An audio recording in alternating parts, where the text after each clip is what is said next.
incredibly grateful to President Trump for taking the courageous decision to lift sanctions on Syria.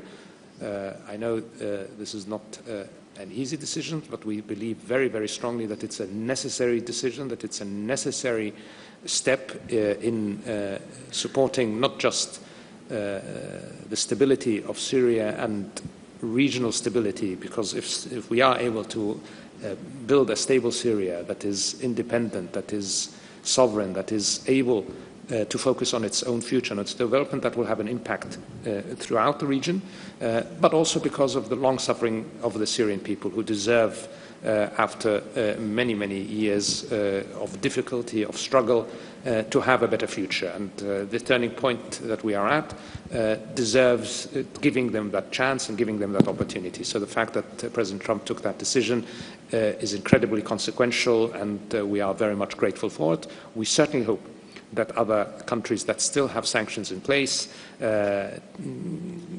take that signal and build upon it. The European Union, I know, is in discussions to decide what to do, and I think the fact that the US has taken this move hopefully will encourage the EU also to consider lifting all sanctions. I want to say that the UK has also lifted sanctions, and I want to really appreciate them doing so.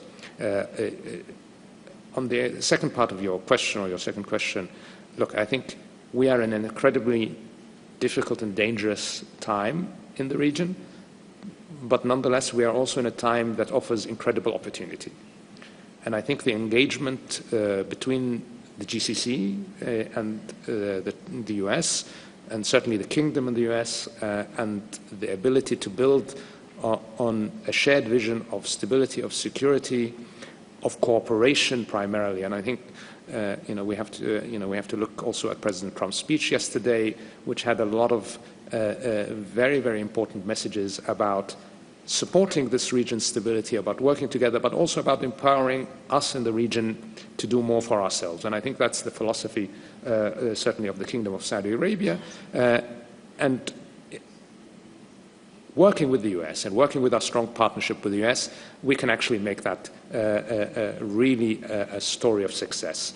Syria, as we were just talking about, is an example and is a case in point. We have a leadership there and a change there that has happened that can be incredibly positive for Syria, but also for the region. If we now all come together to support the Syrian people and the Syrian government in actually taking charge and building a prosperous, stable, secure Syria, that will impact all of the region, not just the people of Syria. And so that's an incredible opportunity. Similarly, what we are obviously doing in the GCC is something that can be very encouraging. It can be an example to others. If, for instance, the US and Iran can successfully conclude their nuclear negotiations, that will remove a huge burden of risk in our region, and will open up significant avenues for even greater cooperation, greater regional integration, greater regional cooperation, trade, investment in very, very significant ways. Obviously, that doesn't minimize the challenges. We still have the war in Gaza going on, where the people of Gaza continue to suffer incredible hardship.